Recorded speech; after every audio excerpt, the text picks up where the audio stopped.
Started and okay, we're starting. Hello, everybody. This is Tuesday, September 21st. We are beginning the Ordinance Committee meeting, our regular meeting. I am first going to make a roll call, which I'll start with David Hoovelman. He's here. I see him. Dominique Johnson is here. I see her. Manny Langella is here. Tom Keegan, we understand, is trying to get in. So if maybe our note taker could note when he joins us, that would be helpful. Kadeem Roberts is here. Hello, Kadeem. Tom Livingston and Lisa Shanahan, we're all here. So hey, just everybody. waiting on Tom Keegan. So we have no public hearing today. Do you want to go through the public comment, Brian, at this point for what else we have going on today? Sure. Which one do you want me to start with? You want me to start with the planning and zoning thing? Yeah, why don't we start with planning and zoning and then go to trees? Sure. So this is, so the first is an email with an attached letter from Bruce Kimmel. And it's entitled Time to Combine Planning and Zoning Commissions by Bruce Kimmel. I am pleased the Ordinance Committee of the Norwalk Common Council, following the recommendation of the city's Plan of Conservation and Development, POCD in parentheses, is examining the merits of combining the Planning and Zoning Commissions. I support this effort and hope the two commissions are combined. The new POCD also calls for a major overhaul of the city's antiquated zoning regulations, which is long overdue. I served on the Common Council for 14 years and was perplexed as residents repeatedly were forced to come to City Hall to voice their opposition to projects that made little sense to them but conformed to antiquated zoning regulations. Planning should always be the driver of development. Zoning regulations need to support the goals of the city's long-term plans. Sadly, that was not the case in Norwalk for many years. Until 2014, when Mayor Relling took office, members of the Common Council, with reservations about our cumbersome and non-existent planning process, did not have the support necessary to push for major changes. For most of my time on the council, 1997 in parentheses to 2005 end parentheses, and 2011 to 2017 end parentheses, 4 separate agencies handled the land use issues that found their way into City Hall. The Common Council's Planning Committee, Tom Keegan's joining, by the way. Yes, Where was I? The Common Council's Planning Committee, until recently, this committee was staffed not by city's top planning official, but by the head of our redevelopment agency. As a result, much of what that committee addressed had virtually nothing to do with long-term planning. Its members spent the bulk of their time dealing with issues in urban areas under the purview of the redevelopment agency. The redevelopment agency, this quasi-independent agency, focuses primarily on areas of the city that the U.S. Department of Housing and Urban Development deems to need further development. Members spend much of their time on the copious paperwork required when receiving federal dollars. This agency does not deal with the city's overall long-term development. The Planning Commission. This commission reviews land use initiatives to ensure they conform to the 10-year statute, state-mandated plan of conservation and development. Trouble was, until recently, these 10-year plans were so general, so devoid of priorities and specifics, virtually anything conformed to the plan, and thus passed along to zoning. The commission is also tasked with reviewing capital budget requests to ensure they dovetail with the POCD. Zoning Commission. This commission ensures that all land use projects conform to existing zoning regulations. It is common knowledge that many of these regulations are antiquated and make no sense, but that's irrelevant. Thus, the Zoning Commission, for years operating without long-term vision, in parentheses, because the city had none, end parentheses, had been forced to rely on questionable regulations when evaluating projects. A few years back, at one of the first meetings of the task force put together by Mayor Relling to create the new POCD, I asked, what do we want Norwalk to look like in 10 years, in 20 years?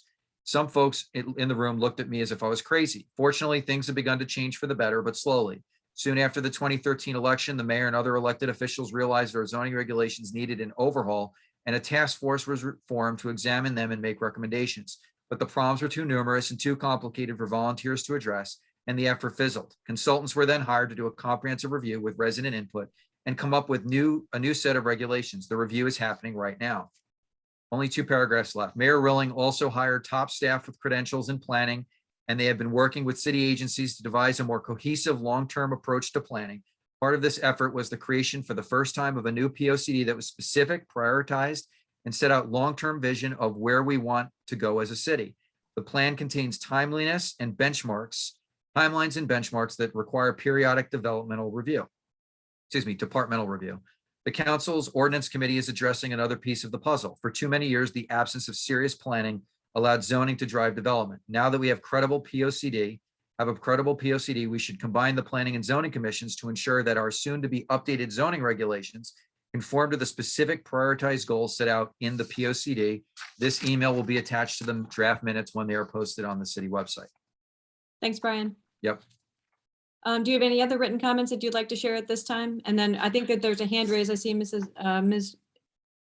Diane Lauricella's hands up, and there's another participant whose hand is up as well. So we don't have any more comments as it pertains to the planning and zoning chapters of the ordinance, and we don't have any comments as it pertains to outdoor dining, but we have two separate comments. One is a letter and then from Tree Advisory Committee, and then there is a draft ordinance from a couple iterations ago with Peter's comments, which I will read. Okay, and then the two participants. Okay. Yeah, and then these will also be attached to the draft minutes. So I'm just going to go through the bullet points, and these will also be attached. The first bullet point, this is in the letter that was sent to by the Tree Advisory Committee. Please see the attached Word file that contains detailed comments from Peter Vitoretto related to specific sections of the proposed ordinance revisions. Again, I will go to that next. Bullet point number 2, the way that the Tree Advisory Committee, I'm going to refer to it as TAC for speed, the TAC members' terms are set up now is fine. But if someone resigns prior to their term ending and a replacement is appointed, that person should not simply be finishing out the predecessor's term, but should have their 3-year time clock that starts upon appointment. Then there would be no need to make them go through being appointed again after being an interim. The TAC should not, bullet point number 3, the TAC should not be charged with developing a master tree plan and creating annual state of the forest reports. Bullet point 4, there is no mention of the neighborhood tree liaison program, which should fall under the TAC. It is listed in the current ordinance. We all work very hard to cultivate and maintain this subgroup. It is an important component to the success of the tree planting program, and it should not be removed. Bullet point number 5. The TAC is not sure why we are including shrubs along with trees. We are aware that we have both on our tree planting list, but do we really want to get involved in managing shrub pruning and removal? Bullet point number 5. The TAC is never opposed to collaborating, and our meetings are always open to any other resident and city department. However, there is much talk about merging planning and zoning into one group, so it might be best to let that play out before it becomes part of the TAC and the new tree ordinance. Instead, perhaps wording that states that TAC should be privy to plantings within Norwalk parks and private land, including grants that propose tree plantings, whether through a city department or local conservation group, in parentheses, see below. Next bullet point. There is no mention of the tree inventory. The TAC has been charged with this and has been working tirelessly on this, and even has a volunteer from NCC. I'm not sure what NCC is. Next bullet point. During our most recent neighborhood tree liaison training program, we presented a PowerPoint slide that outlined the TAC. This is clearly how we see ourselves in our contribution to the city. They feel that it is a great summary of their work. This was cut and pasted directly from the PowerPoint slide. Then there's some sub bullet points. The TAC recommends a tree management plan, recommends policies concerning the selection, planting, maintenance, and removal of public street trees and public park trees within the city, and suggests community educational programs. Next sub paragraph. TAC works with various city departments, the tree warden, the common council members, local businesses, conservation organizations, and residents to help improve urban forest management and neighborhood treescapes. Next sub bullet point. TAC circulates a newsletter called The Charter Oak that is sent out digitally to help increase awareness. Next sub bullet point. TAC curates a tree inventory. Next sub bullet point. TAC maintains the city tree, this Tree City USA status. Next sub bullet point. TAC holds monthly meetings. Next sub bullet point. TAC recruits and trains neighborhood tree liaisons. I don't know if it's helpful, but prior to the next meeting, if the Tree Advisory Committee wants to send me a link to their Charter Oak newsletter, I'm more than happy to put it in as part of the agenda so that people can see it and then go to it or can cut and paste the link. So while we have the tree advisory people on board, it has been more than 3 minutes, which I think that public comment is to be limited to 3 minutes. And Peter, because your comments are on an old draft, can we just put that a part of the record and then we'll meet back with the TAC people so that, you know, we can address anything that hasn't been addressed in the new ordinance as it's been drafted since you subsequently have seen it? Because some of those comments may well be explained by the new ordinance.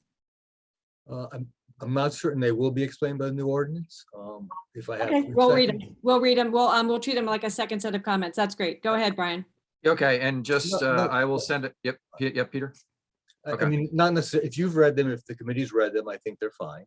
Not to bore everyone's time. I just, you know, I'm. No, I mean, I definitely want your comments to be full. I just wonder if, you know, that some of them might be addressed, but however you want to do it, it's going to be read kind of by comment and not necessarily against the statute, because I just want to. You can run right through them, Brian. Yeah, I'm also going to forward a copy of both of these items to the ordinance committee. I didn't have a chance to do it. I was in deposition most of the day. All right, so these are Peter's comments, and again, everyone will get a copy of these. Let me pull it up on the screen because I can see which ones are Peter's. Bear with me 1 second. Okay, on page 1, the introduction / rationale for including shrubs in a parallel discussion as trees in some ways burdens the language. If they were pulled out as a section, it might make the issues a bit clearer and enforceable as to why and when shrub material is important. Example, are we more concerned about individual shrubs or shrub massing? This is Peter's second comment towards the bottom of page 1. And again, everyone will get a copy of this and it will be attached to the draft minutes. This paragraph talks about 2 adverse alterations, one of the environment for the tree, and 2, the individual tree, not certain that is clear here. This is the top of page 2. Peter's comment, identifying a streetscape versus trees in our parks, cemeteries, conservation lands, and school grounds, thinking all need to be cited to be clearer. And then there's just a formatting highlight from Peter at the middle to bottom of page 2. And then we're on to page 3. Maybe that's bottom of page 3, towards the bottom. Peter's comment, remove shrub from this to inventory all shrubs ? And why locations where trees may go. That would be more the issue of a tree master plan. Now we're on page 4. And now we're on page 5. About middle, 2/3 of the way down the page on page 5, Peter, are we establishing a position of a city forester? This, like the master plan, requires tracking of trees, perhaps with more intensity than currently. Next comment, Danger Will Robinson, look at Paul's comment, the tree advisory committee to track and map changes in the urban forest, not so easy, and would be consumptive for volunteers, need a forester on staff.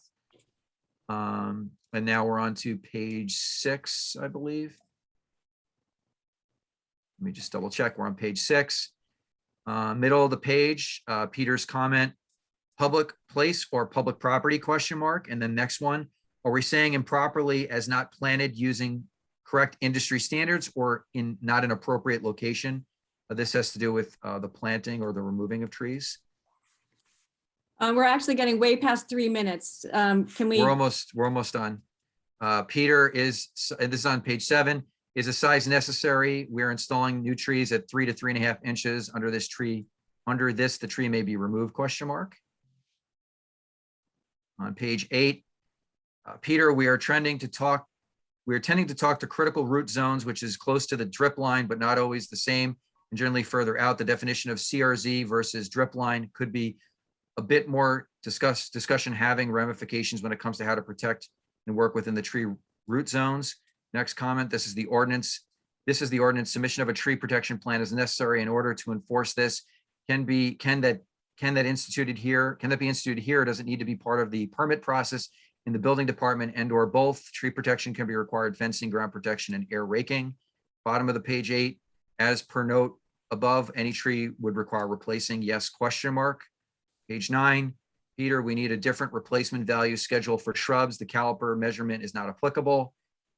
Peter, we need a different replacement value schedule for shrubs, the caliper measurement is not applicable. Then there's a bunch of formatting things. Bottom of page 9, Peter, as per note, need to have a different value schedule for replacement. It looks of shrubs. We're on page 10 now. Are we pretty close? Because we're really We're now pretty at 7 close. minutes. It's pretty unfair to other people who are waiting in line. We're on the last page and we are done. Great. Thank you so much. It's all in the record. That's fantastic. Okay. They so we will have a also couple be of people- attached. Yes, and they'll be attached and available to all of our committee. A lot of them have been addressed in this latest draft, so that's good news. I do see 2 hands raised. Brian, can you call upon them? Larry, can you call upon them? Yeah, I can. Yeah, Diane Laricella. Diane, you are on, if you can unmute. That would be great, Diane. Thank you. Yes, good evening. And wow, thank you, Brian. You're trying to juggle a lot of things at once. First of all, thank you, Ordinance Committee and Chairman Shanahan for taking up very important topics of trees and the planning and zoning merger. First, I wanted to just ask that the minutes be considered for a very slight change, but it does, the meaning of it is important. It's on page 4 of your last in July minutes, the second to last or the last sentence, it said that I said that something about an aquifer agency. It said that it could be placed in a under a different zone or different entity. What I believe I said was a different home, HOME, but I'm sure that the transcriber, it might not have been clear, but that's important to the whole meaning of my thought there. Thank Yeah. you catch that, Brian? That I understand why. I agree with that comment. Is it just under a different home, Diane, or is it That's just, it. or a different home or different entity? Is it just a different home? Well, the word zone just should be replaced with the word home. That's it. And everything Okay. else is great. Great. But thank you. I mean, it sounds very similar. Okay, tonight, I know I will try to really get my 3 minutes in. We're gonna start to 3 minutes now because I won't hold cleaning up the minutes against you. I know, I'm going to get back to the Zone Norwalk meeting that many of you tried to be on. Okay, so the first thing is, I wanted you all to, I've put my finger to the pulse of this group, and I get a sense that there will be a yes vote for the P&Z merger. However, as I stated in July, I feel that it is premature to merge these 2 important commissions at this time until after we are finished in 2022 with the new zoning regs after rewrite. The reason for that is that I believe, again, and I just ask that you read the minutes and my comments about why I'm against the planning and zoning merger at this time. But I could read the tea leaves, but I do again want to reiterate the following. I believe in merging the 2 commissions, you will not have checks and balances. I believe that the Planning Commission, in all the 35 years I've lived in Norwalk, since they were separated, was always limited either by self-limiting or the staff at the time limited its usefulness to our city, and it shows when we look at all the big boxes on Connecticut Avenue, etc. That it was, in other words, on occasion it's been poorly managed, even though it's had many terrific volunteers on the Planning Commission. They have not always been led properly by staff or administrations of the past. I do think it's important to have the discussion, but I'm afraid if you blend these 2 commissions, now you'll have a very heavily staff-centric planning area. I again have faith in the staff, but I do believe the intent of having 2 separate commissions, even though the separation was allegedly due to politics, I still feel if it had been properly managed, the Planning Commission could have a truly planning role. I think it's going to. We got to wrap it up. I'm sorry. We're getting close. Well, I think it's going to concentrate too much power. And lastly, have you, as I asked, have any of you looked at other cities similar to the size of Norwalk to see if they have either a combined system or separate system? If not, how much time is going to be spent on planning of this newly combined planning and zoning? Because That is very important and has been glossed over. And then as far as trees, and I just would love 10 seconds. 10 I- seconds. Okay. I believe you need to go back and look at ecosystem service values as a way of deciding replacement values. And I do really believe, and I thank you for looking at this. And I know tonight, I think you're just going to vote on whether to have a public hearing on this. Yes. Okay, well, thank you so much and have a nice night. Great. Thanks so much, Diane. All Yeah. right, we have another hand raised. It looks like Adam Blank has his hand raised. Yes, Mr. Blank. All right, can you hear me? Yes. Great. Adam Blank, as some of you know me, some I think don't. I served on the zoning commission from 2007 to 2017 with a little bit of a hiatus somewhere in the middle of there for maybe 6 months or so. And since leaving the zoning commission, I now typically represent applicants or developers on land use projects in Norwalk, and I live here in Norwalk as well. I'm in favor of the merger of planning and zoning. I have seen on sort of both sides of it. Too often, you will get one body, and usually it's the planning commission that will dive very deeply into the zoning aspects that are not in their purview, and go way off course, which ends up taking quite a bit of staff time, applicant time, and the commissioner's time that would be eliminated with the merger. Additionally, a lot of times what happens is you get planning will say, hey, you know, we don't love the idea of adding these extra workforce units. We're against this because you're trying to add workforce units. And I'm making that up. And then zoning will say, what are you doing with this project? Why aren't you adding more workforce units? That's what you got to do. And you get pulled in opposite directions. And I don't see there being any sort of better product coming from a split planning and zoning function as having a single body making those determinations. So I would definitely support that merger. And I think that's really all that I have to add. Thank you so much. Thank you for keeping your comments within the 3-minute time frame. Sure. Great. All right. So the next thing that we have on our agenda is the acceptance of minutes. And can I have a motion? And then we'll go through comments. Mr. Livingston, thank you for a motion to accept the minutes. I guess I'll get started. I know that Tom has some comments. We picked up Diane's comments. And then I'm going to go through them quickly, Brian, but I will share with them separately with you. I can Xerox them to you because I think it's going to be hard to take all these comments and get them built into the, I know we don't have somebody taking notes for us on that. So the list of people who attended the meeting is incorrect, or it's short. Attorney Brian Candela attended, Chris Torrey, Norwalk Tree Warden attended, Paul Sotnick has 3 titles that goes with him. He is a senior civil engineer with DPW, as well as a Norwalk Tree Alliance committee member and staff to the TAC. That was missing. Also, Jessica Vonacek from Economic Development, she was also missing from the list of people who attended. On page 2 at the top, Professor Kipp is a she, not a he. If we could fix that. As we go further along on page 8 or page 9 of the minutes, it refers to Jessica as a staff member, and we should refer to her by name on under old business. And then we have the discussed trees, chapter 112, and I have a number of just tweaks in there, but mostly I'll just kind of read the paragraph the way it should read, and then we can I can share these with you later. The paragraph should read, Ms. Shanahan reminded everyone there's a meeting regarding scheduling a tree summit in late May.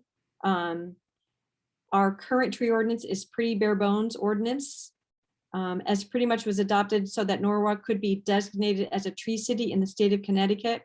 The next paragraph should read the planning group for the tree summit. And then on the next page, it says that Norwalk has both a tree board and an advisory committee. It should say Norwalk has both a local tree alliance and an advisory committee. Then over on page 14, It just refers to Chris, and Chris should be identified as Chris Torrey, tree warden, and then he ought to be referred to subsequently as Mr. Torrey. And then in the second to last paragraph, it says the city takes the tree. It doesn't take the tree, the city then owns the tree. And then the very last words, it shouldn't say it's our tree, it should say a city tree. And those are my quick changes. Tom, I think you mentioned that you had some changes you wanted to make in the minutes as well. And you may be muted. Sorry. Yeah, you got some of them. I just wanted just to quickly on page 14. It's the third paragraph down. It starts, Mr. Livingston asked if there were other uses for the inventory. It's other, it should say Mr. Livingston asked if there are other sources for funds for the inventory and canopy studies. So instead of uses, sources for funds. Third line down, it says, and T there. And it should say, and there are urban forestry projects instead of and T there, and that's it. If Okay. anyone who has changes to the minutes, just email me your changes and I will make them and post them, finalize them and post them on the website. That'd be great. So so we have a motion on the floor to accept minutes as amended. All in favor? That appears to be unanimous. Okay, so we had talked about moving the agenda around a little bit, but we actually have Mr. Kleppen with us, I think. And Jessica is here, as well as Mr. Schulman. So I think that we'll stay with chapter 30 and chapter 79. I think we can discuss them to move and discuss them together. So it's discuss and vote on chapter 30, capital projects program, possible merger of the planning and zoning commissions.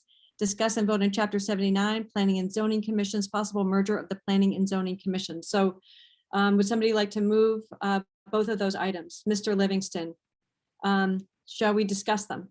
Any comments? Do you want to go through these for us, Tom? Yeah, I just, if I could just reintroduce it a little bit.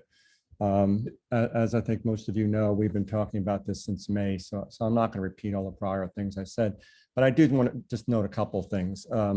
Just a reminder of the history, up until 1971, we had separate planning and zoning commissions, but they were combined then following a charter amendment. They were separated again in 1988.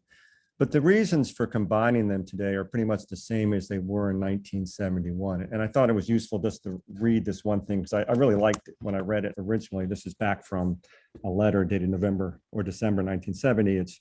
It's from the from the chairman of the City Planning Commission at that time. And I think it's really true today too. The primary reason for the combination of the planning and zoning commissions is that all the physical development decisions of the city should be based upon a consistent set of policies or goals. And I can read the whole paragraph, I read it last time, but that's a key part I think we need to keep in mind. And also what is being proposed is consistent with the recommendations of the POCD, which states that Norwalk has separate planning and zoning commissions, which contributes to a disconnect between planning, land use, and zoning. So, I mean, I think that the rationale is there, but the one thing we've heard a lot about is the workload. And that's a legitimate concern. And I thought maybe we can spend a little time and talk to get the thoughts of Steve on that, as well as some of the other comments we've heard, including the potential effects of the legislation in Hartford, merger planning and zoning, which, by the way, I don't think will have much effect on this. But anyway, I'll ask Steve with your permission, Chair, if he would be Yes, willing please. Yes, this is your discussion to lead, please. Thank you. to address some of those concerns.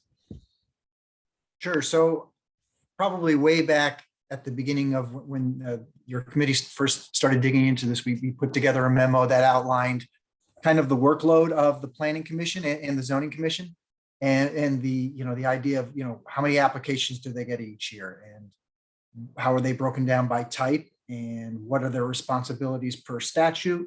And if you looked closely back at that, and I don't have those specific numbers in front of me, but a large amount of the workload that goes to the planning commission is generated from the zoning commission. So anytime there is an amendment to the regulations or amendment to the zoning map, those have to get referred to the planning commission, and they have to make a finding. And that is a finding of either that the proposal is consistent with the citywide plan or it's inconsistent. So they're really, that's what their sole function is.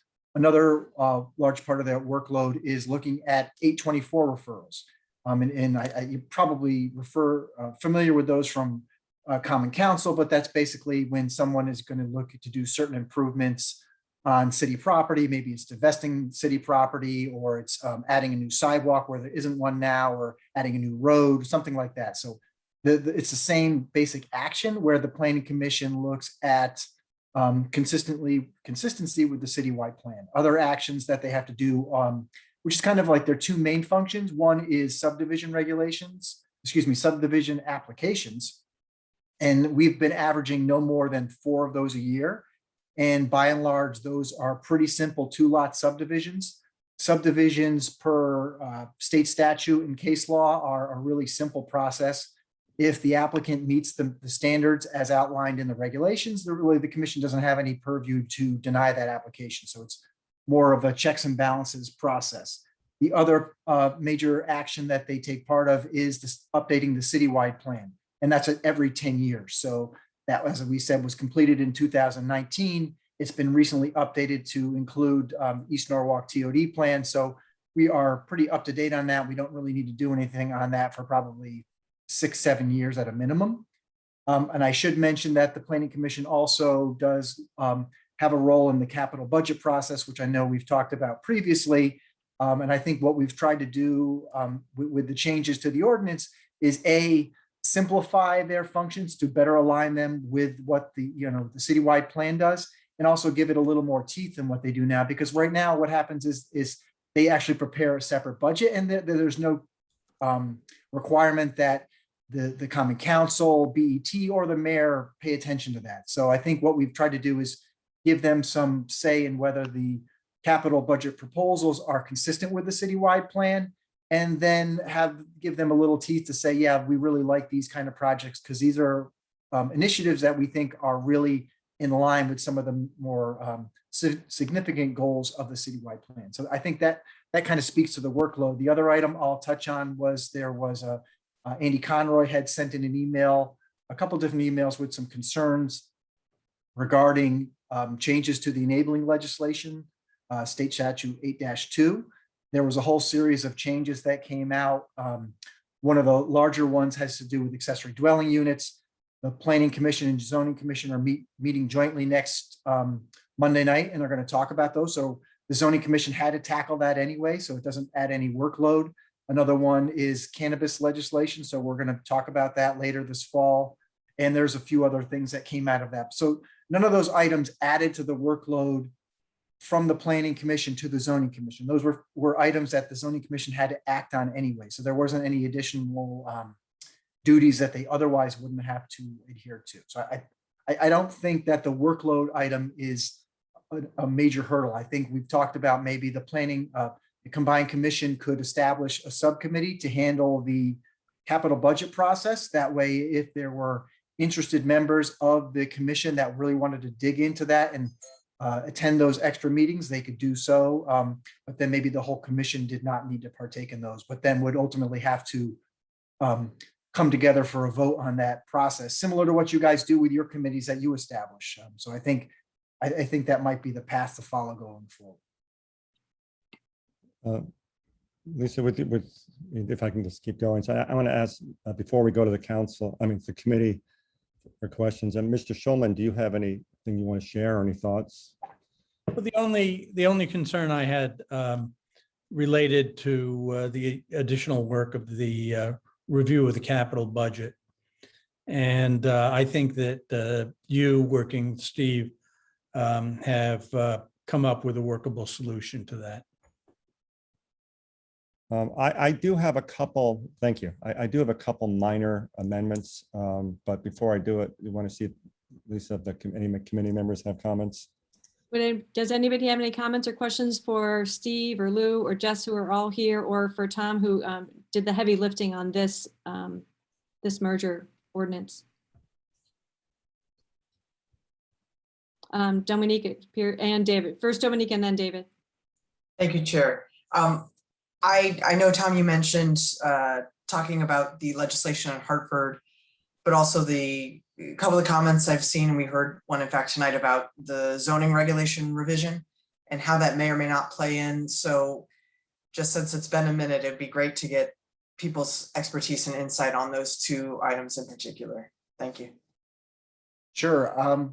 So actually, so we're probably about 3 months into like a 12 to 14-month process to update the regulations. We think it'll be done by next summer, and then we have to go through the formal approval process.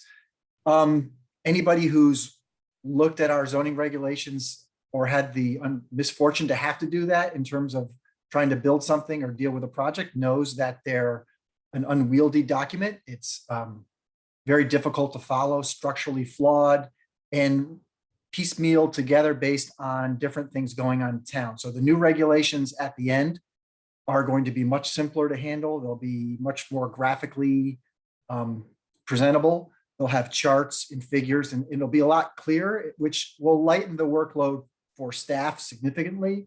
And also the commission. The commission will have a better document to deal with. So I think that is another thing that it's not a huge saver of time for the commission itself, but it'll be a huge saver of time and efficiency for everybody else involved. So I think that's a process that will ultimately benefit everybody working in the land use arena. Dominique, do you have a follow-up question or should we move to David's question? I do have a follow-up with that. Thank you, Chair. You can tell I muted myself, but yeah. It looked like you did. Yeah, thank you. And thank you, Steve. I guess what I'm also getting at is like, since, there's a lot to keep track in terms of state laws, our own zoning revision, regulation revision. So are there things, just to address the concerns that we've heard about waiting for that to be completed? Like, are there possible pitfalls that could, maybe I'm not wording this question well, but I guess the idea is I'm just trying to think, what are some pitfalls that could come if the theory is that we should wait is one that holds water? Like, what do you think? Because I mean, in some ways, it just sounds to me the way it's being presented is that it won't affect, right? Like these regulations in Hartford won't affect the work of a merged commission, that these zoning revisions locally will not affect their work. Is that fair to say? Yeah, that is definitely how I would phrase that. I'll handle each one separately though. So a lot of the changes that came out of Hartford, the laws go in effect, I think, October 1. But all of them have, the significant ones have opt-out. So a community can make a decision to opt out of some of these regulations. And if you don't opt out, you're stuck with the regulation as they were drafted in the new legislation. However, the opt-out, you don't have to opt out until January 23. So there's time to deal with that. If you don't opt out by January 23, you're stuck with the new parking regulations or you're stuck with the new ADU regulations. So my staff has spent a lot of time dealing with those. So we're ready to roll on all that and update the commissions and how to deal with those. Just to keep in mind, as I mentioned at the beginning of my comments, so once the new zoning regulations are crafted, if we still had separate commissions at that point, the planning commission would deal with the zoning regulations separately. So this planning commission, their role would be to make a determination of whether these new regulations were consistent with the citywide plan. So we'd have to go through a public hearing process with the planning commission and then do a separate public hearing process with the zoning commission to basically say the same thing. So in this instance, you have a combined commission that's going to be looking at this one document together but they're wearing multiple hats. So they're wearing the planning hat where they're saying, okay, we have this citywide plan that was adopted in 2019.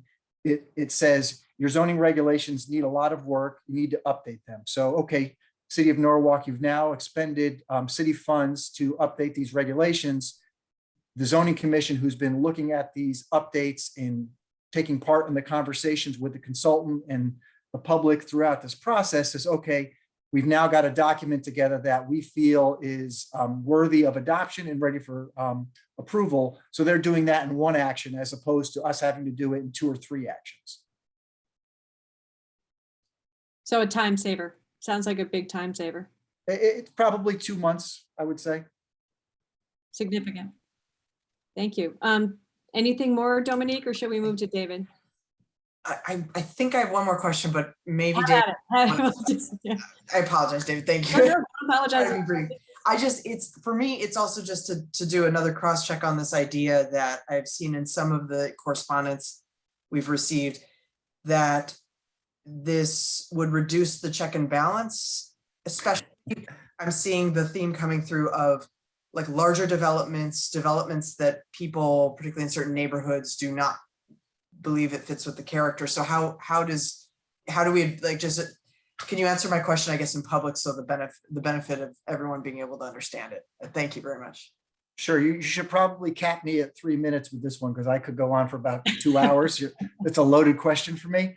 And I've heard this comment a lot, and I'm going to hopefully get back to your answer. But I mean, there's a big thing about the checks and balances with the planning commission doing the planning and the zoning commission doing the zoning. So specifically as it relates to large development projects, unless there is a change to the text of the zoning or a change to the zoning map, the planning commission doesn't see those applications ever. They're not really, it's not under their purview statutorily, city ordinance, or otherwise. It's just, what happens is sometimes when, as Mr. Blank pointed out, when there's a text amendment that also there's an application in front of the zoning commission, the planning commission starts to look at the items that the zoning commission is charged with looking at.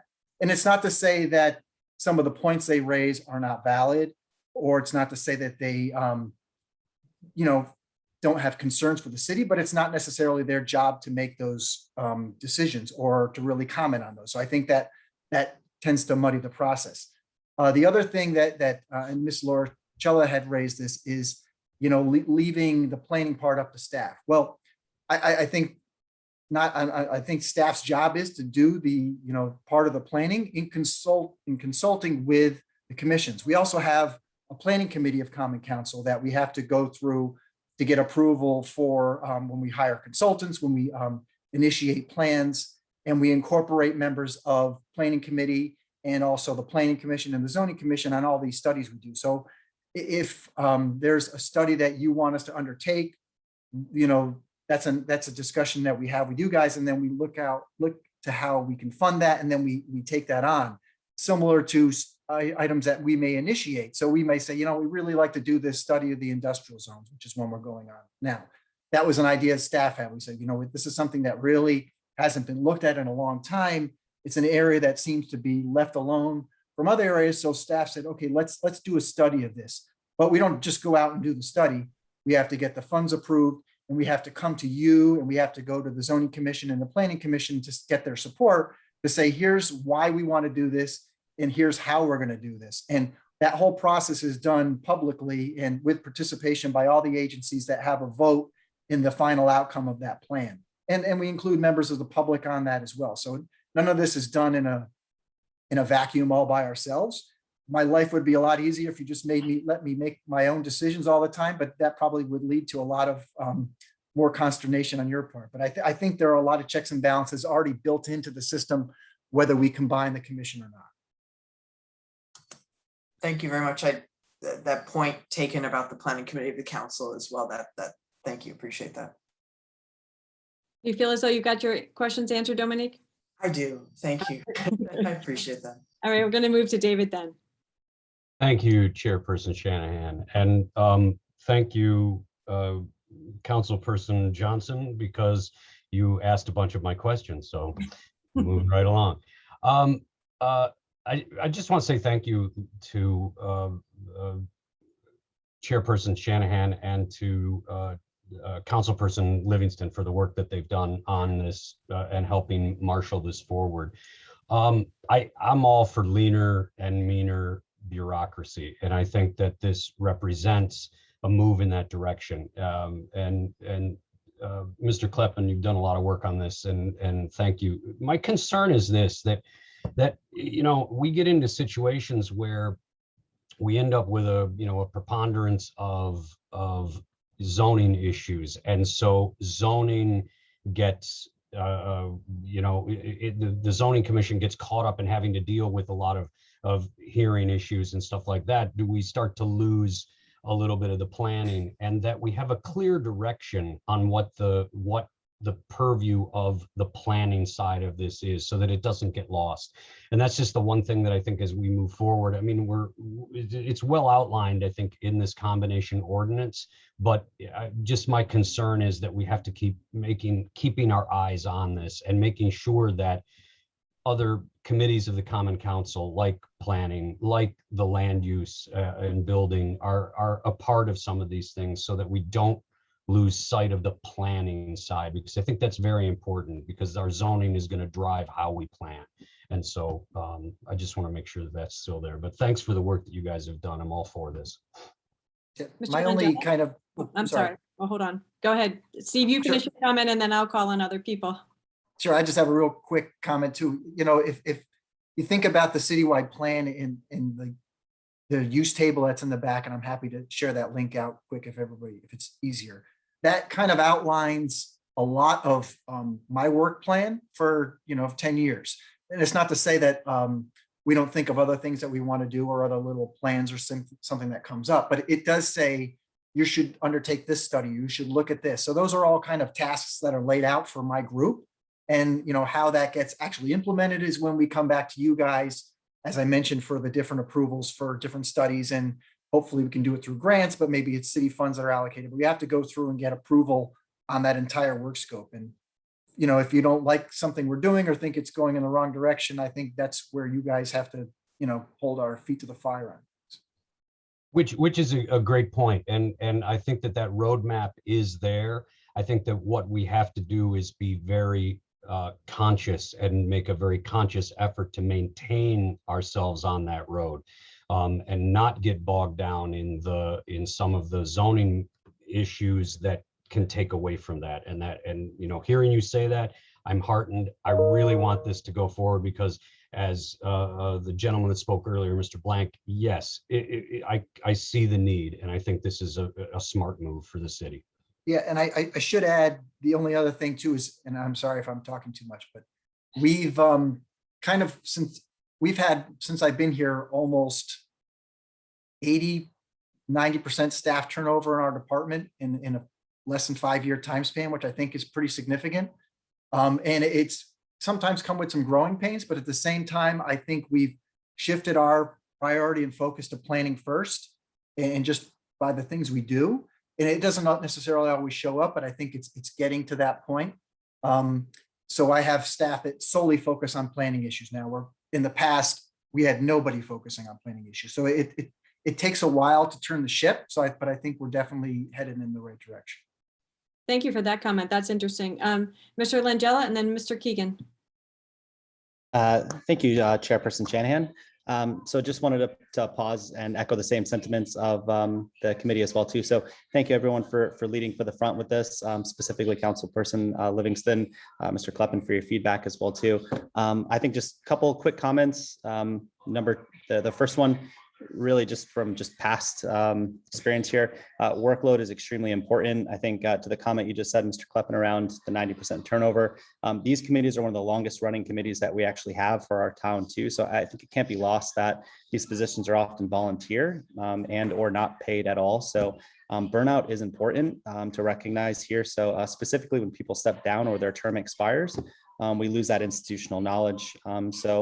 To that point, we're already understaffed on some of these committees, both from the city side and from the committee side. So I certainly think that this is a step in the right direction there, specifically when timing is important on these projects. So I know we're focusing on like risk mitigation and all these microeconomic factors, but it is important that we try to operate efficiently and with those things in mind.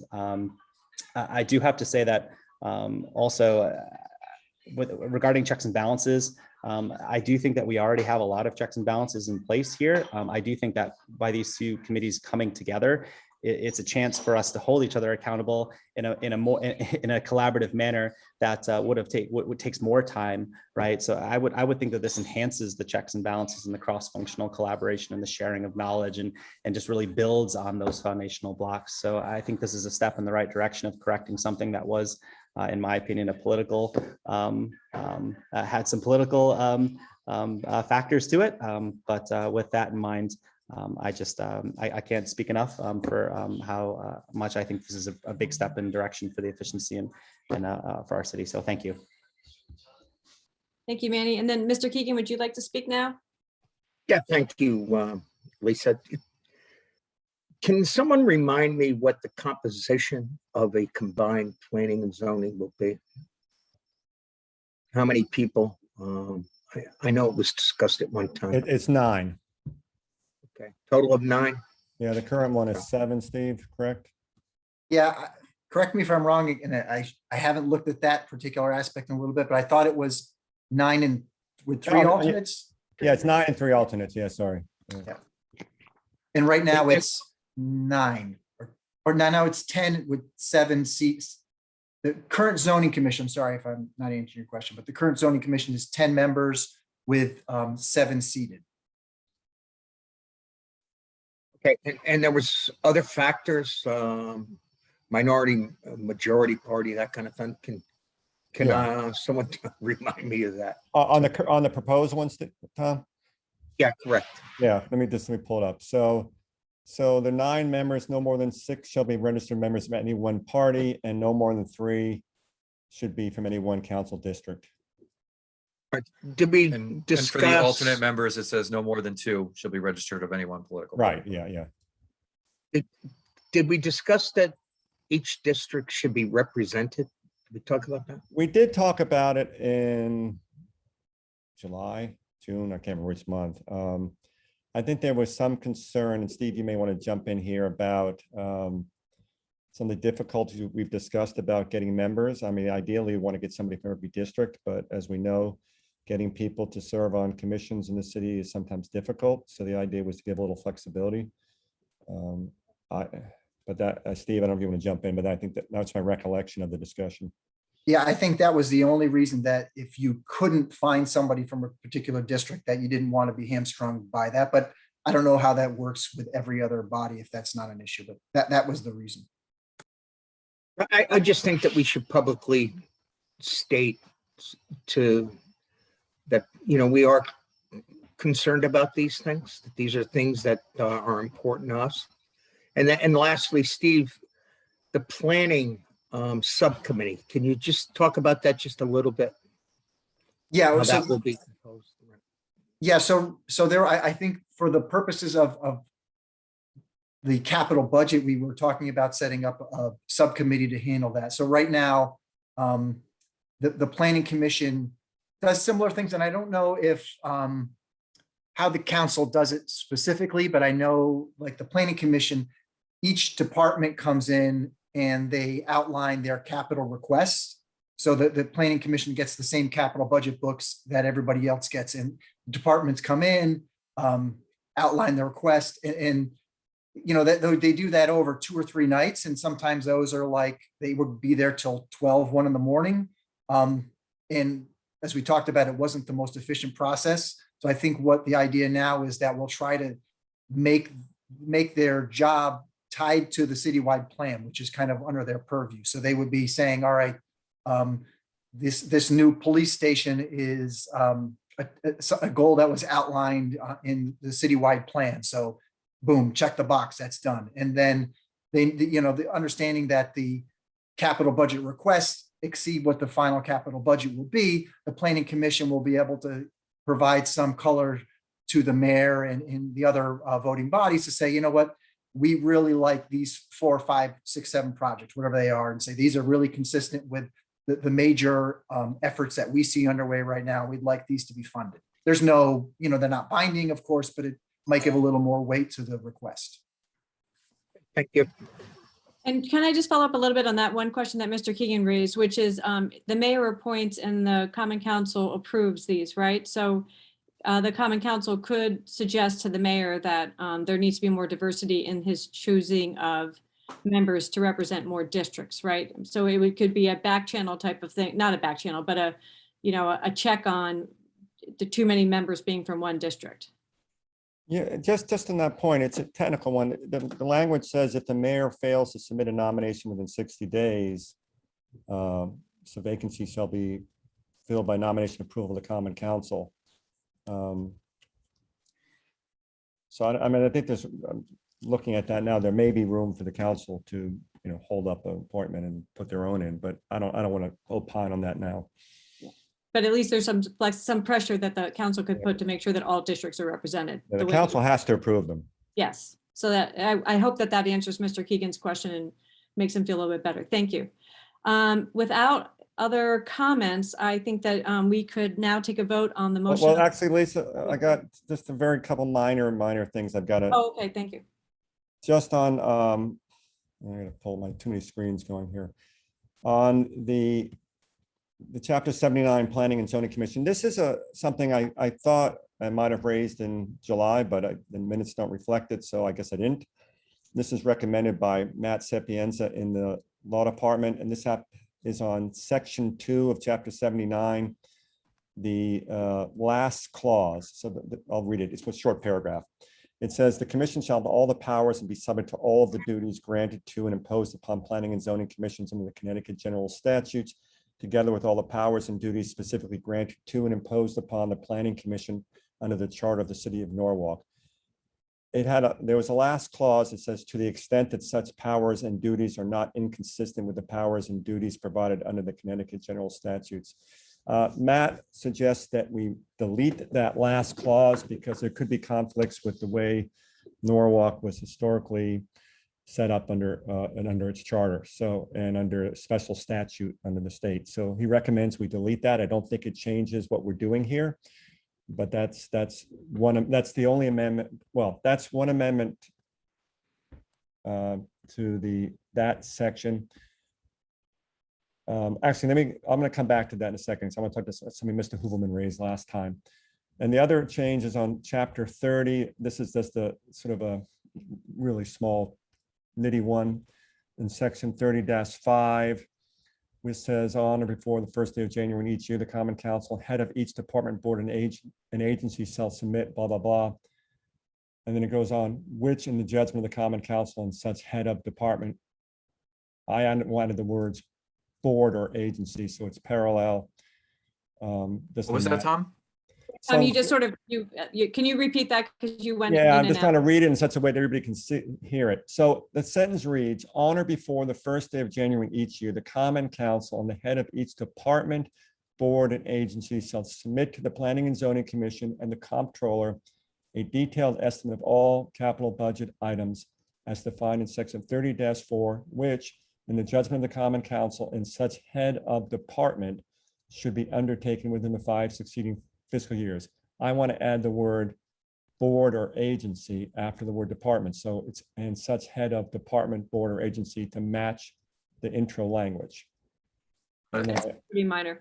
yeah, right. Very minor. I also want We to should- add, It sounds like we should do that. I want to add an S at the end. So it's all reasonable times instead of all reasonable time. That's just a typo.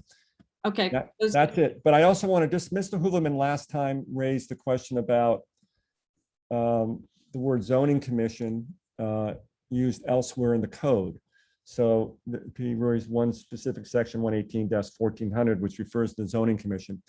So I did a look through the code, and I think just because of the way this has been done over the years, it's inconsistent. I mean, there's sometimes refers to the planning commission and zoning commission, other times it's zoning and planning commission, sometimes it's zoning commission.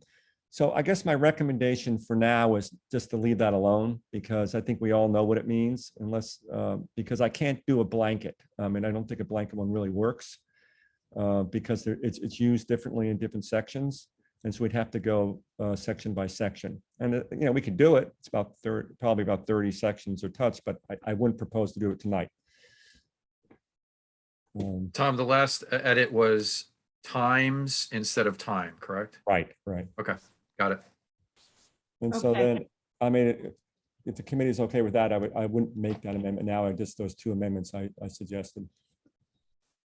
Okay, so we do have now a motion on the floor as to move forward these two chapters, chapter 30, capital projects program, and chapter 79, planning and zoning commissions, to move it forward to vote Point. for. You have a comment you want to slow me Just down? point of on? order, do we need to vote on them separately or can we move them both together?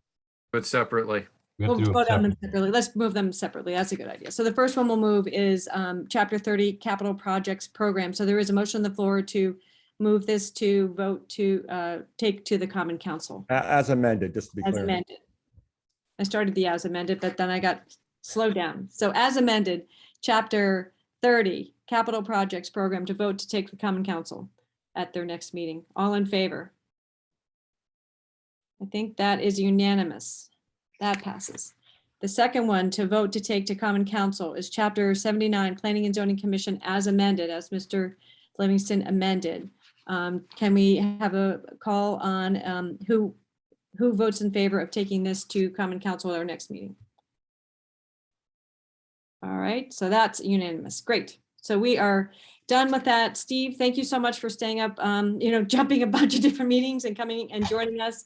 Mr. Schulman, thank you very much also for joining us this evening. I know it's been a long day for you as well. Jess, I'm sad to say you have to stick around through the tree situation, but there we go. Thank you, Steve. Thank you, Lou. Thank you. Okay, so now we're moving to trees, which is something we've all been looking forward to for a little while. I think the ordinance committee is really excited to discuss this new tree ordinance for the city of Norwalk. This idea was an action item that came through the planning meeting for the tree summit that we held in May. We had reference to it before. DPW Chief Anthony Carr and myself hosted it, and there seemed to be consensus at that meeting by both our city managers and our conservationist experts who joined us that day that more needed to be done to protect our city trees and our city shrubs. So one of the action items was this new ordinance. Norwalk has long been a Tree City USA, and what does that mean? The Arbor Day Foundation says to be a Tree City USA, you need 4 things. You need to have a tree border department. You need to have a tree care ordinance that establishes that tree border, and you have to have clear guidance for planting, maintaining, and removing public trees in that ordinance, that city ordinance. You need a budget that has $2 per capita to handle trees, and you have to have an Arbor Day. And so we do all that, and that's a good thing that Norwalk is a Tree City USA. But as we came through that meeting in May, we decided that we need to do more to protect our trees and our shrubs in Norwalk, and it's important to both the city managers and to the conservationists. So our ordinance committee got to work. I think between Tom and me, we read over 40 city tree ordinances in both Connecticut and New York, towns and cities a lot like ours. We interviewed experts to understand how best to approach a rewrite of a city ordinance for trees. We wanted to know how to set higher standards for both our public officials to manage our trees and to protect our trees. We spoke with a lot of different experts in the field. Just to give you a flavor of a little bit of what we did, we reached out to a gentleman named Aaron Schmidt, who's the Deputy Commissioner in Greenberg. He's a Deputy Commissioner of Community Development and Conservation. He's written a tree management plan that we think could be the standard for our city. It's spectacular. We really want to share that with our TAC people and with our city people. It's fantastic. We interviewed a man named Andrew Allman, who works for Davies Resource Group. He was integral. I'll talk a little bit about that in a minute with the Hartford tree canopy and inventory work that was done there. We spoke to Jack Hare, who is chair of the Hartford Tree Advisory Commission, to understand what their TAC does, kind of compared to what our TAC does. How could we raise the level of work that we're all doing? We spent literally hours with Danica Dorisky, who some of you might remember from our last meeting. She came to speak to us. She's the urban forester for DEEP for our region, and she gave us a tremendous background about the importance of urban tree canopy and how important it is to get some certain metrics in order to launch your tree program. So we took a deep dive. And after all of our research, I think that we were most impressed with the Hartford statute. And there's a couple of reasons why we thought that the Hartford tree ordinance was one of the best standards for our city. First of all, they wrote it after they did the extensive canopy and inventory study that the Davies Research Group described to us. And that really gave them a baseline. It helped them evaluate what their status is as a city, what the status of the urban forest is in their city is what I want to say. And Davies helped develop a new management plan based on best practices for them. And when we spoke with Andrew Allman and Jack, they said that those best practices then really informed how to write their tree ordinance. So honestly, we're kind of cribbing a little bit against the work that another city did that's very similar to us, but we thought that there was a lot of really helpful things that they did that would be helpful for our city. This ordinance has gone through a number of drafts, and we are so grateful to some of our city workers who have been so helpful in this process. First of all, Anthony Carr, head of DPW, has been a real supporter of this all the way through. He gave us the green light to get started on this project and to allow his staff to literally spend hours with us. Chris Torrey, our tree warden, I don't know, Chris, so many emails, so many phone calls. We're so grateful for all of the time you spent digging into this new ordinance with us. Paul Sotnick has been helping us. He wears 3 hats when he speaks to us. Not only is he a senior engineer with DPW and an assistant tree warden, but he also sits on the Norwalk Tree Alliance board, and he's also the staff member to TAC. So we've been really lucky with all the expertise he's brought us. Ken Hughes, who is the interim director of Recs and Parks, he spent hours also talking to us about tree management in our public lands. Alexis Chirichetti, who is the senior conservationist officer and also sits in P&Z, another person who spent hours and has given us a couple of really terrific ideas that we'll highlight as we go through this statute. Steve Kleppen, Brian, we're always so grateful for all of your help in crafting these ordinances. You spent hours and hours. TAC was terrific and got us their comments. We're going to try to address some of those that we haven't gotten a chance to address. Norwalk Tree Alliance through Paul, once again, another conservation group, Louise Washer. I mean, I feel like I'm at the Academy Awards and I'm thanking everybody who helped us out, but it's so important to let everybody know that this has been a very collaborative effort. We've taken on, I think, everybody who has a stake in what trees mean to City of Norwalk and to the citizens of Norwalk, and we've really brought your ideas into this ordinance. We've worked really hard to hear everybody. And then, of course, I have to thank my committee because I've reached out to every single person on the committee to ask them for their feedback on our ordinance. And there's been some great catches. Thank you very much, Tom Keegan, and a few other people on really cleaning up our statute. So we've worked super hard in this. We're proud of it. And what we're going to do next is Tom and I are going to go through section by section and describe what it is that the thinking behind what we've done. And then we're going to turn the mic over to Chris and he can talk a little bit about this from DPW's standpoint, and then we'll open up the conversation to our committee and answer any questions or share some of the thoughts that our committee has on this statute as well. So I feel compelled to read the purpose section of our tree ordinance to explain to people why are we doing this and what are we addressing? And we really are addressing city and public trees in this ordinance. We're not talking about trees in people's properties with one exception. We'll get to that. But let me read the purpose and then we'll kind of move forward.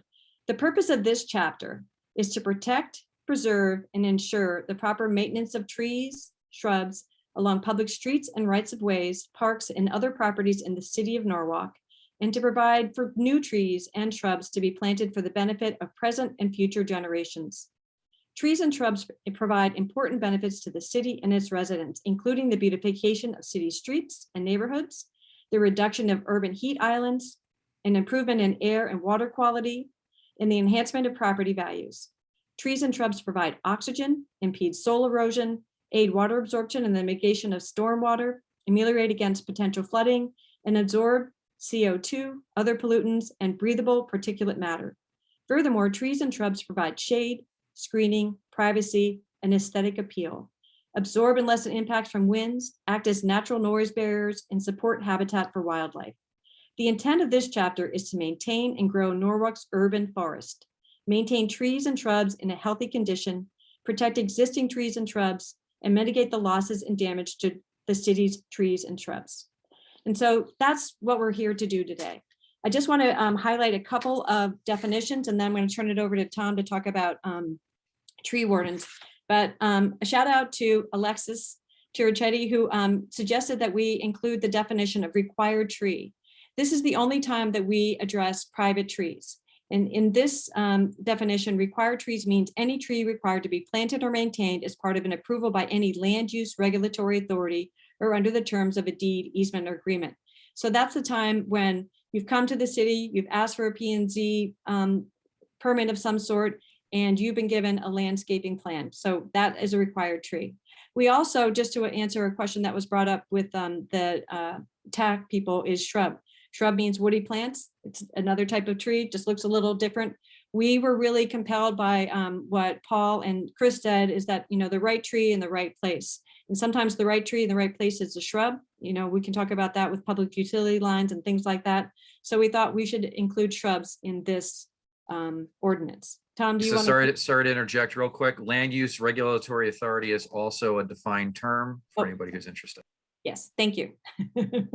Always the detail man is Brian. We're going to turn it over to Tom to talk about the tree warden section. Okay. Okay, so I'm just gonna do this quickly. So the current ordinance has provision for a tree warden. We all know it's Chris, and there he has some deputy tree wardens.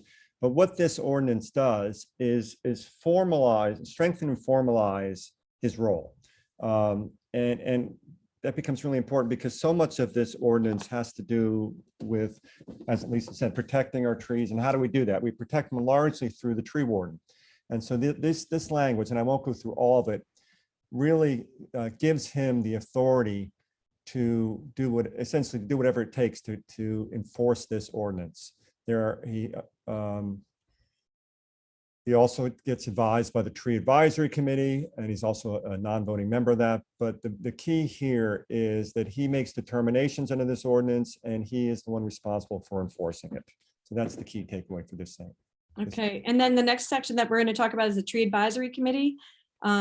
In Norwalk, we have 5 members of the Tree Advisory Committee, plus, as Tom said, the tree warden sits on that as ex officio, and the Director of Planning and Zoning does as well. And we looked at a lot of the best practices about tree advisory commissions across New York and Connecticut, and it appears that, these really are people who are brought on the Tree Advisory Commission are brought on because, or committee in this case, are brought on because they have an expertise, and they are therefore we would like to charge them with the idea to develop and adopt a master tree plan. And this isn't something that they're going to have to do in a vacuum. We expect that there is going to be maybe a tree inventory or a tree canopy study for the city of Norwalk. We have other resources for tree management plans, but these people are the experts, and we're hoping that they are the ones who are going to help the mayor and the common council become informed about what direction the city's urban forestry program should take. So we would like them to set targets for tree canopy, tree diversity, targets for native trees, and also set standards for planting and maintenance. And then once a year, we think it's really important that we hold ourselves accountable, and we have a state of the forest document where we know how many trees we added, how many trees we took away, and what the plan for the next year should be. And Chris will say more about this, but he's been absolutely adamant that we need to get ahead of this. We're still taking more trees than we're adding. And so this is something that will keep us accountable and make sure that, we know where we stand. Tom, you've got the legacy program. Yeah, before we get to, I just want to comment on one of the comments made by Attack, about the terms. The language here about the terms is the language that is used in every commission and committee in the city. And the reason it's done this way is we want to provide for staggered terms. And if we were to adjust the term for 3 years every time somebody resigned, we could end up in a situation where all 5 members come up at the exact same time. We don't want that. So that's why when somebody leaves, we replace them for the remainder of their term. And that's something we do in every committee and commission in the city. I think most places do that. Thanks for addressing that, Tom. Dave, do you want to hold your comment to the end, or you have a comment now? Because we're going to. This is just, since you're in this section, just real quick, we did this in one of the other ordinances where we pulled out when the terms started and expired, the first terms. I don't know that we need that anymore. Well, David, I left that in. So. I left it in because, I was trying to keep, whatever was, this is an amendment of an existing ordinance, right? It's a big amendment, right? But that was a provision that was in the ordinance, and I just didn't amend it. I think it also gives you a sense of like when people started. So like if you ever had to go backwards and add it up, you can do it. So it's sort of a point of reference. I take your point, but it's a point of reference. Can we keep moving? I just bring it up because we had clean language up before in another ordinance we worked on. I can't remember which one that had that. It was another commission, and we didn't need that anymore. So it's fine that it's in there. I just didn't know if it makes it more streamlined. That's all. Yeah, we can consider that. Let's Okay, just this legacy tree, I mean, this is very, we don't have legacy trees right now, but there are certain trees in many communities that are just important to the community. And we want to have a provision. This is very common in some of, I shouldn't say very common. It's a number of the ordinances we've looked at have this type of program. And the reason for this is to designate certain trees as really important to community. And what that means is once they're designated, then they're subject to the rules of this. And there aren't any right now, but the idea is this program is based on the Norwalk Tree Alliance legacy program and whatever else they decide to do. Yeah, the Norway Tree Alliance had this program a number of years ago, Paul will tell you, and somewhere exists a list of important trees. Some of them may have gone, but I happened to find one the other day when I was out in West Norwalk. All right, the next section that we're going to talk about is planting trees or shrubs in public places. So yeah, we really want more, we want more trees, we want more shrubs, and we want people in the community to feel as though if they wish to plant a tree or shrub in a public place, that there's a process to do it. So we thought the best way to do it is for them to apply to the Tree Advisory Committee, who is already looking for places in Norwalk to put trees. So they might otherwise have a map in there. They tend to keep lists of places where they want to add trees, so it seemed like the natural place. And the application includes what you would expect about, what tree, where, who's going to maintain it for a number of years. And then the Tree Advisory Commission will either agree to plant the tree or not. And then the Tree Advisory Committee will also let the tree warden know every quarter what they're doing as far as that goes. From time to time, people take it upon themselves to plant a tree or shrub, just they happen to plant it in a public place. And then the tree warden under this section of the statute will have the ability to decide whether or not that tree or shrub should stay, because people shouldn't be just willy-nilly putting trees on public property any old place. Tom, you're next. Well, 7, and this is, we attribute a lot of this to Mr. Keegan. So this language here is no person shall alter or damage a city tree, city shrub, or required tree, period. And it used to, when we first started doing this, we thought that we would let people do that with a permit. Then we, after talking to Chris and others, we don't want that done. If we're going to do it, the city's going to decide. And so this prohibits anybody from doing that. And then we do go on to say that if people want to prune one of these, they can get a permit to do so. But that's what this section is about.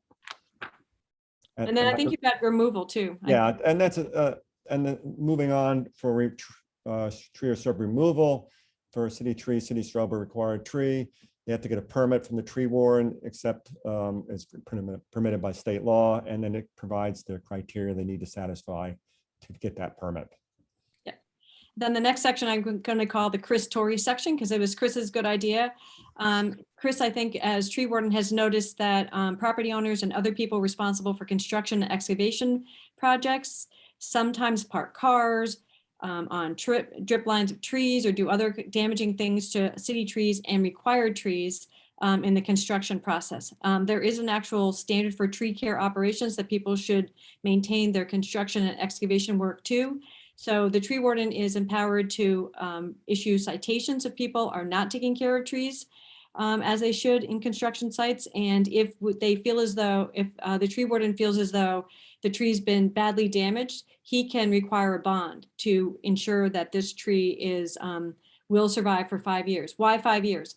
Well, trees are pretty resilient creatures, but they can maybe last a year or two with bad damage, but they can't usually survive 5. And so that was the number why we picked 5 years. Tom, on the replacement. Yeah, so this is an important section because one of the complaints we've heard is somebody can cut down a mature tree, say it's just been there 50 years and plant one sapling essentially. And so what this provision does is it provides what that replacement will consist of and where. And so if the shrubs, it's a comparable shrub determined by the tree warden, and then we get into a payment, and I'll come back to the payment in a second. Similarly with the city tree, other than a legacy tree, tells you what those replacement trees can look like. And a legacy tree, which is the most significant, requires exactly what it has to do, or payment of 4 times the assessed value. Now the value is being assessed based upon a a guide that's actually cited by the state of Connecticut and other authorities as the source of valuation of trees. So it's kind of a third-party source, but it would be administered through the tree warden. And just so you understand that money that we get, and I'll go to section 11, goes into what's called the Norwalk tree account. So that money is basically set aside to be used for other plantings. So it's not going to be put in a general fund. If somebody cuts down a tree and they decide instead of replacing it to put money into the fund, we have to use that money to plant other trees. So that's the purpose of section 11 as well. The next section is the thing that we all worry about, right? It's the public utilities section. I have to say that we're lucky to have Chris as our tree warden because he has a good relationship with Eversource and the other public utilities, and he generally gets a list from them about the trees they're going to take down and what the plan is. But this section is to empower the tree warden to get this information from the public utilities, understand what the work that's going to be done, require that there's a licensed arborist, and then at his discretion, but hopefully he uses his discretion a lot, to get a tree and shrub replacement commitment from the public utility when they do take down trees pursuant to a need for public lines. Yeah, so just very quickly on enforcement, the section 13 is just a mechanism for enforcing the ordinance and how it works.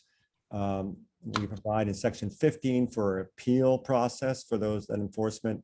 And the only other section I want to note was that the other last section is section 14, which provides an exemption for alteration or damage to a tree that has been authorized by the tree warden or other city officials on an emergency basis based upon hazardous conditions. So that was important that, if there's any sort of risk to the citizenry, that the city can take care of that.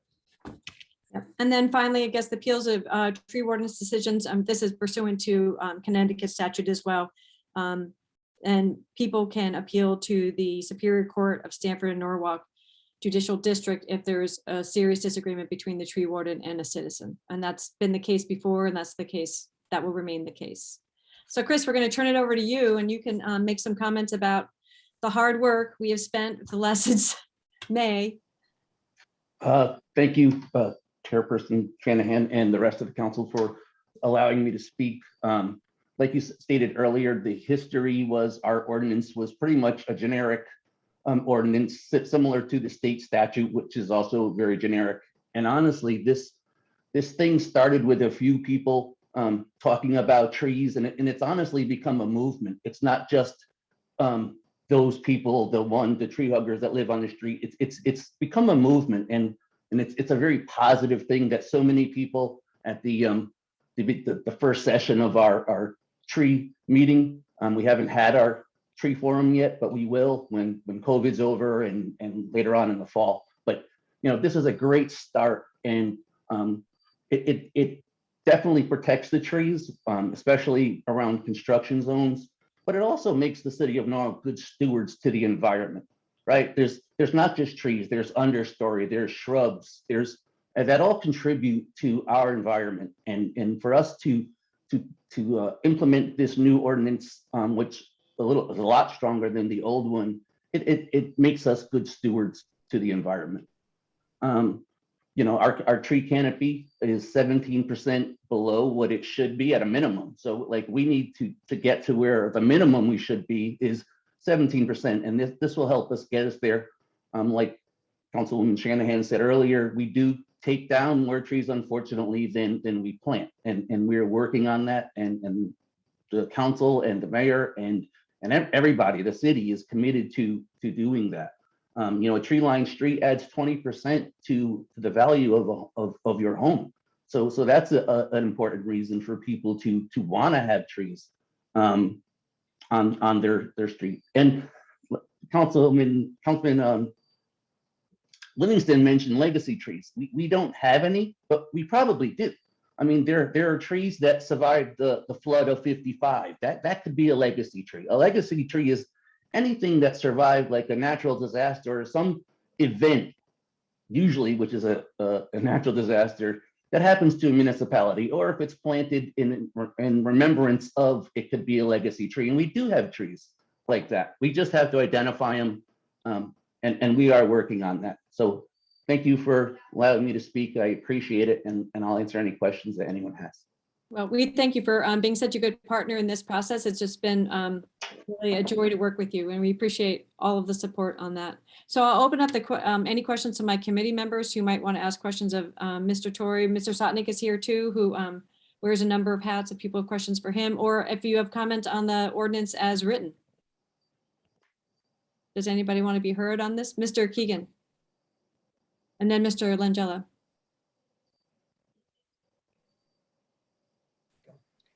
Yeah, thanks, Chris. When you talked about legacy trees, I remember, just as an aside, going to Gettysburg and on the battleground and seeing what they call witness trees. And I looked at those trees so much different than I did any others because of the fact that they witnessed this battle. But in any event, the one comment I would like to make is I think there are a lot of times there's confusion that homeowners have about whether they own the tree or the city owns the tree. And I know it's a complicated thing, but I'm wondering, Chris, if you could just put it in a few words so that we get a kind of an understanding of it. Thanks. Sure. So any tree, it could be in your backyard. If you call the city of Norwalk customer service and you say, I have a tree, I'm not sure if it's mine or if it's city, a deputy tree warden or myself will go out and we will work with the property owner to determine if it's a city tree or not a city tree. The city's GIS has a plus or minus of a foot or two. So if it's that close, we'll often recommend that the homeowner get a survey of their property. If they really feel that the tree is on city property and we're telling them that it's not, if they get a certified survey of their property, we'll go with that survey. Another thing that people don't understand sometimes is even if you plant a tree on your property and that tree grows into city property, so you plant it in your front yard and now it grows 20 inches in 30 years and now it's 2 inches onto the city's right of way. That's a city tree. It's no longer a private tree. So it is a city tree and it falls under all of the guidelines of the ordinance. Thank you very much. Mr. Hoofelman. Oh, wait, I said Manny first. Mr. Langella and then Mr. Hoofelman. Sorry. Thank you, Chairperson Shanahan. I'll keep it super brief as well too. Thank you to everyone on this committee for all the hard work. I know you went through the Emmy Awards earlier, but certainly appreciate everything that was done here. I feel like there was a lot of passion here. There's a true desire to improve our tree canopy. So, I mean, I'm super excited to be a part of this as well too. But specifically just section 112-7 regarding altering or damaging trees. I think this is a great addition as far as tightening up the ordinance. The fines have been there, but specifically the discretion around damaging trees and whether or not they will or will not survive. Trees can be very expensive, and I think that's a great addition. So thank you very much for that one. Lastly, thank you to the Tree Advisory Committee as well for your assistance over the past few years here too. I've had several issues in South Norwalk where I've had different people ask about trees. So I appreciate all the assistance you've given to me as well too, just allowing me to assist our constituents too. It's definitely been an informative process and educational along the way. So I'm happy to be a part of this. Thanks again, and I'll defer back to the floor. So thanks everyone. Great. Thank you, Mr. Langella and David Hoovelman. Thank you. Thanks, Chairperson Shanahan. I got a couple questions for Chris.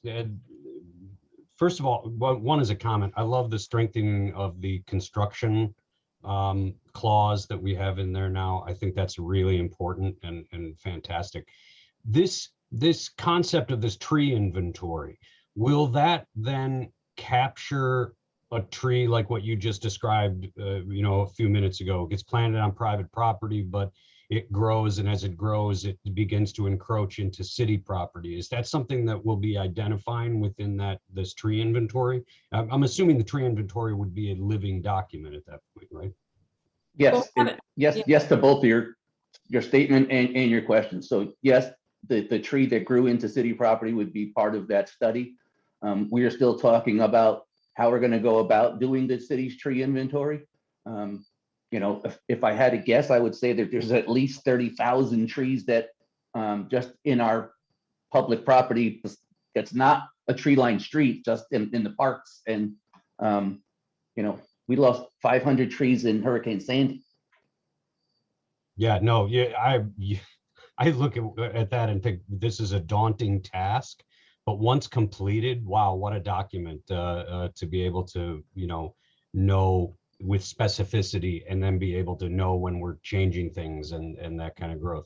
When to go back to the question about the tree, the growth of the tree, I understand something that grows, you know, the root system that, but when a drip line, when a canopy goes over city property, that then constitutes it being on city property and becomes No. a city tree? No, No, it's the trunk of the tree itself. the actual trunk of the You tree. know, So the root system, none of the- from the ground, right? So right below the trunk is the buttress roots that anchor the tree. So it'd be right where the ground level. So the breast height diameter that we measure, that the diameter of a tree starts at the ground level at around 4 feet. And we'll go from there from like that.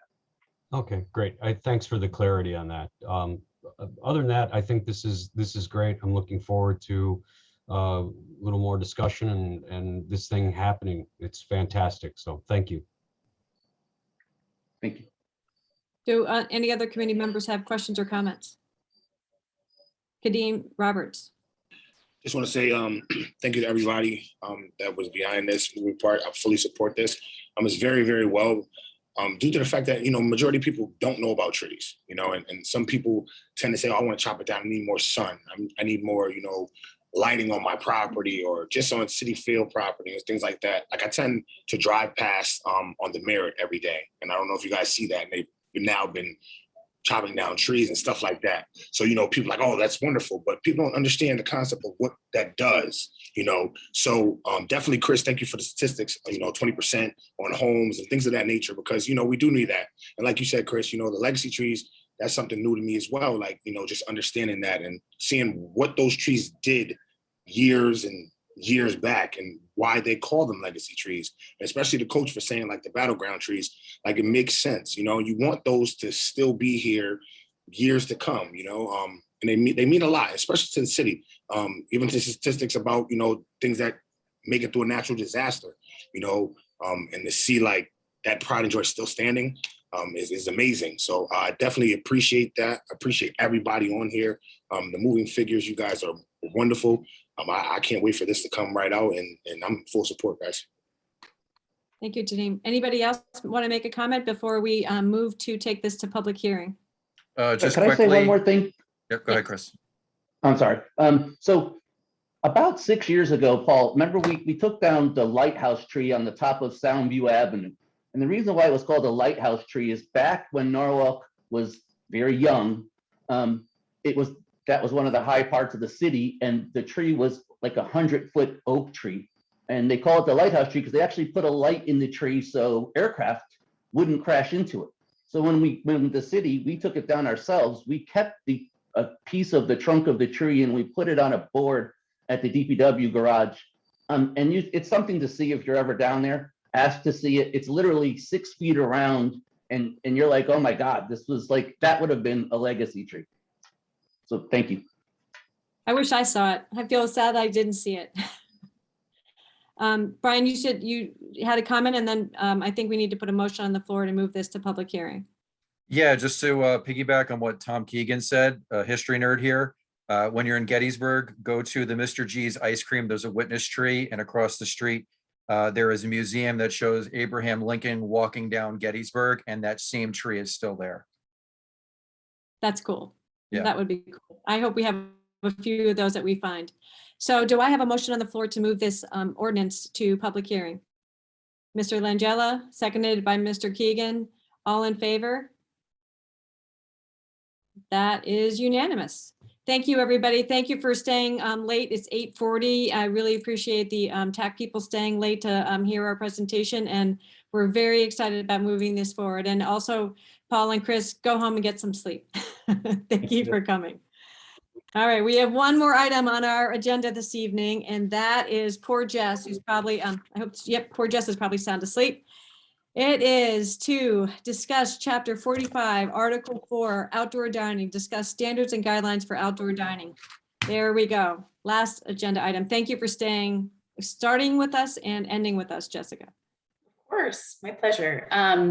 So good evening, everyone. We know that the executive order came into play during COVID when the restaurants were looking for a little bit of support through outdoor dining. And from there, the executive order expired, but the legislature actually adopted a bill, House Bill 6610.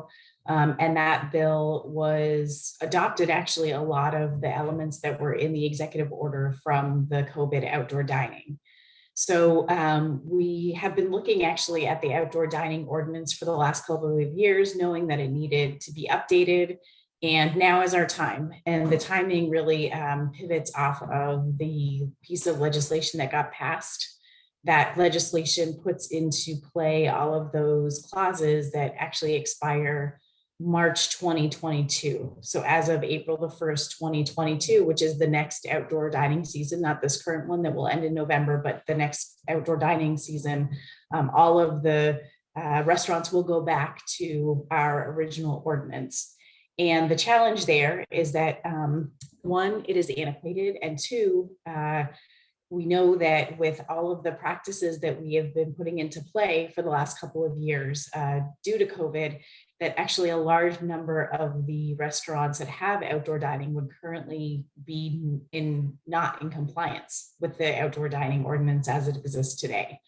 And there's a number of reasons for that. So the team, Sabrina and I have been working with Tom and Lisa to go through, and Brian, to go through the ordinance, to update the ordinance to be more reflective of what we know is working currently out there for outdoor dining. And those elements that haven't been working that well, we were mindful not to include those.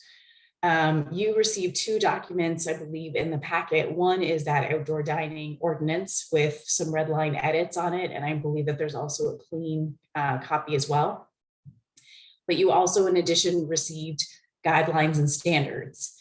And if we were to look at the older ordinance, the original ordinance for outdoor dining, what you would end up seeing is a lot of policy elements that were included in the outdoor dining ordinance. So you may see that there's barriers that need to be a certain height, that there's certain times when outdoor dining can occur, and so on and so forth.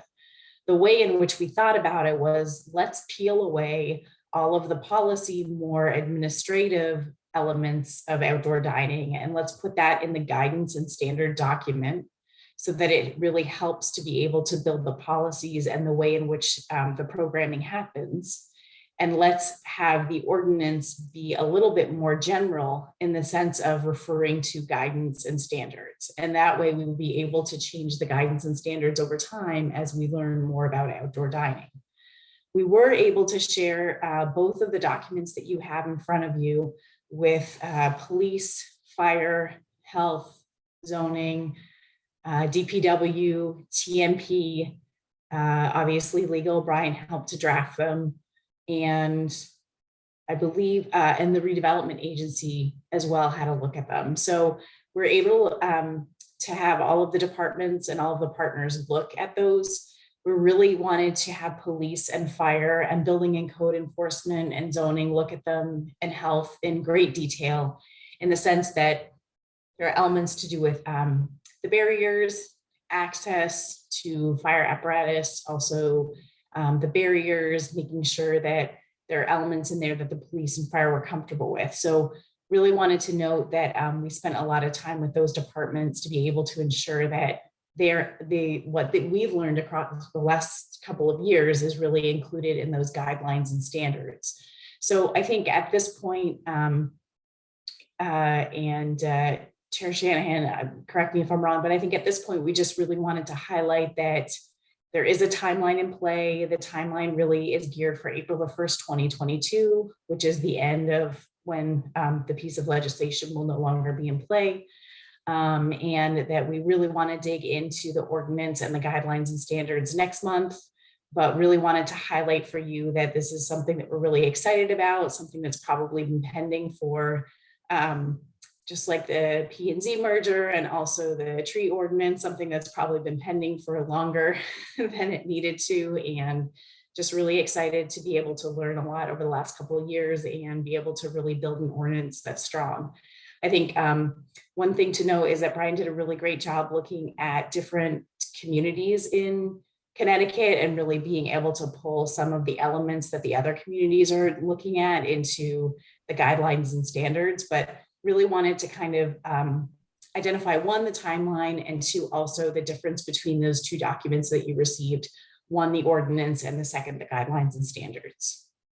Jess, thank you so much for that. I think that it's really important that we help our local businesses, especially our restaurateurs who are so very local in this new world of COVID and beyond COVID with this. And we thank you so much, because I know you guys have gone through many iterations of this as well. And this is a really good document. And Brian, yes, thank you very much for the guidelines and standards of looking. I think Brian did a similar deep dive that I did and Tom did for the tree ordinance, looked at many local jurisdictions to see what they did, and along with Sabrina and Jess, and everybody collaboratively came together with what we think might be some of the best guidelines around, with everybody's best thinking. So Jess and Sabrina's here too, I see her. So thank you guys for taking this work on. And next month committee, we'll look at what we think will be the draft ordinance, and we can then decide if we can move it on to public hearing after that. Does anybody have any questions for Jess or Sabrina or even Brian on the guidelines? I know it's late. It's 8:45. Oh, Mr. Hoovelman. Yeah, thank you, Chairperson Shanahan. Are we gonna have this discussion now? Go into any of the, you want to drill down now, or are we waiting and have that? Well, I think we're going to drill down next time. We want everybody to take a look at this so that you have questions. We can filter some questions to Jess and Sabrina over the course of the next month. But if you have some general comments that you wanted to make about outdoor dining or the guidelines, this would be a good time to do it, or we could drill down in more detail next time when we have the final drafts. Okay, yeah, I do have a couple of questions then that I'd like to pose right now. I noticed in the guidelines you reference the Washington Street Design District. Are we going to reference any other areas of town where the possibility of outdoor dining can exist with any, specific codes for that area or within that? Yeah, so I think, David, the other area might be Wall Street, West Ave, because it's really the urban core. Yep, so it's the urban core, and the piece that you're referring to revolves around or relates to the noise ordinance and also the outdoor entertainment ordinance. Not that there's an outdoor entertainment ordinance, but the some of the references for that. So I think that's a really good point. And we did explore Wall Street because it is also that situation where we're seeing more residential, we're seeing higher density come into the neighborhood. And I think that really is the protector there, is to make sure that we're in the residential areas where there's retail and outdoor dining, that we're respecting that outdoor noise ordinance. Yeah, David, I'm sorry, David, just to piggyback on that, the reason why we had this in the initial draft was the noise ordinance specifically identifies the Washington Street area as a separate district for noise. And so we put that in there. Obviously, Norwalk's changing all over. So, I mean, noise could become an issue in other places, especially where you have mixed use. And that was one of the big things that Eric Swirling talked about, was the mixed use issues. But that was really one of the reasons why we specifically identified Washington Street. Okay, that's great. I have another question that relates to an earlier presentation you guys did about the parklets and how those fit into the concept of this. Is that going to be another permit process to be able to take curb lane as well on top of it's? I see we need a licensing agreement and a permit for outdoor dining. Yeah, no, it's a great question. Thanks for, I meant to comment on it. I appreciate that. So we were looking at parklets and we continue to look at parklets. I think what we realized through the process is that to address parklets and outdoor dining all as one was getting a little convoluted in the sense of the guidelines and the standards, because the guidelines and standards for the parklets are going to be a lot more comprehensive and a lot more detailed, given the fact that the parklets need to occur on the street, and also that the restaurateurs will be responsible for building out the parklet and maintaining that parklet. So what we wanted to do was be mindful that we needed to address outdoor dining first and foremost as the foundation of this type of activity. And so without having the outdoor dining ordinance in place to be able to support this type of activity, we wouldn't necessarily be able to have parklets exist in a meaningful way. So we decided to address the outdoor dining ordinance first and foremost as a platform to launch off of for parklets. And I think that what you'll end up seeing in the guidelines and standards at the very end of that document is that it says something along the lines of other outdoor dining programs may be explored and adopted by the city, and they will have a separate set of guidelines and standards that the restaurateur will need to go through. And the thought would be to continue developing the parklet ID and parklet program to basically be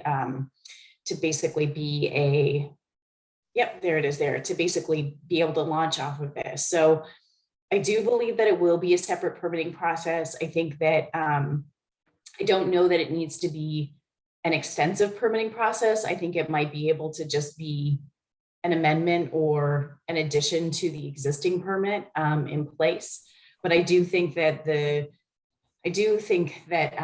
in the sense of having TMP and DPW look at it and ensure that it's safe, and also making sure that the design and concept are correct for the street, is extremely important. And I think that should be a separate process in the sense of not an incredibly heavy lift, but in the sense of being able to ensure that the safety is there. We've seen some different incidences with the parklets over the last couple of years. We just want to make sure everyone's safe.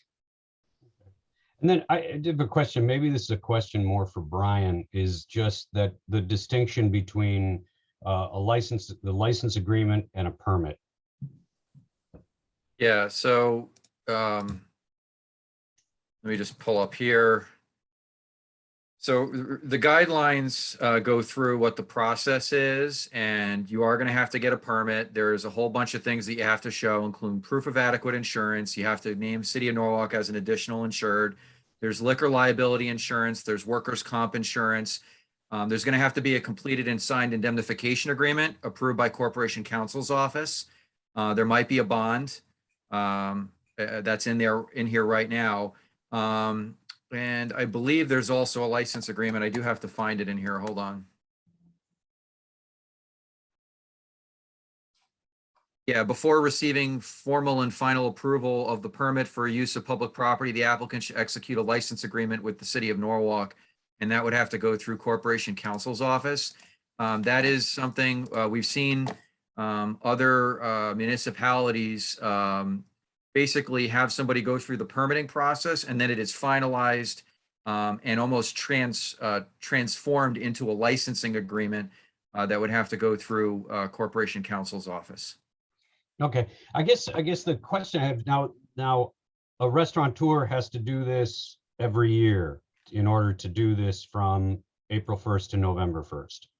So I'm just trying to figure out for them that that as we move forward, that we make this, a fairly easy process for them, that it's not a cumbersome process with loads and loads of paperwork that they have to run around to get stamped by all the different agencies. And that's something that I'm just concerned about, that we make sure that we're inviting this idea, not making it more difficult, and that's all.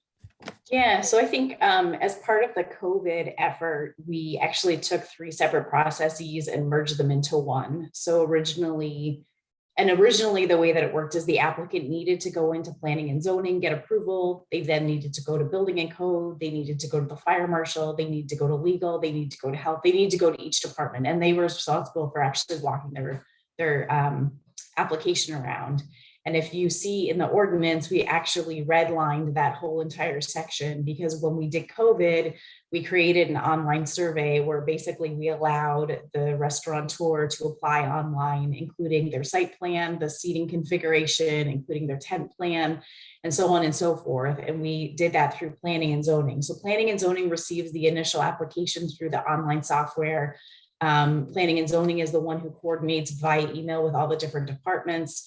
They're the ones who actually track all the approvals. If there is an issue with a department and a restaurateur plan, then the department connects with the restaurateur directly at the point in time in which the department is okay with the resolution. They let planning and zoning know that, and then planning and zoning would then work with whatever department to be able to issue the permit. So at that point in time, we were actually emailing the permit right out to the restaurateur directly from that process, and the restaurateur never had to walk into City Hall at all. So I think that from that standpoint, we would continue to keep that process. It's worked really well for the departments, and it's also worked well for also just the restaurateurs themselves. They're not having to spend a couple weeks walking around departments. Great. So Thank you, I would, guys. David, I would just have to defer to Darren Callahan. He's our transactional attorney in the office. But I would imagine that these licensing agreements are going to be fairly standard for all these places, unless there's something really out of the ordinary. And that once a business goes through the first year where they might have to retain counsel to look at it, if the document is exactly the same and their counsel last year said, this is okay, you can sign it, I would imagine it becomes an easier, a smoother process than it already is. We looked at many different municipalities and what they require, and I think what we're asking for is pretty much the bare minimum to protect the city. I think it's only going to get easier once these businesses go through the process after the first year, at least from the legal point of it. That's great. I think it's a wonderful idea to make this process and make the availability of this on a regular basis. And I'm glad that we're talking about this right now. I just want to make sure that it remains an inviting idea for restaurateurs of the city. But thanks for your work, guys.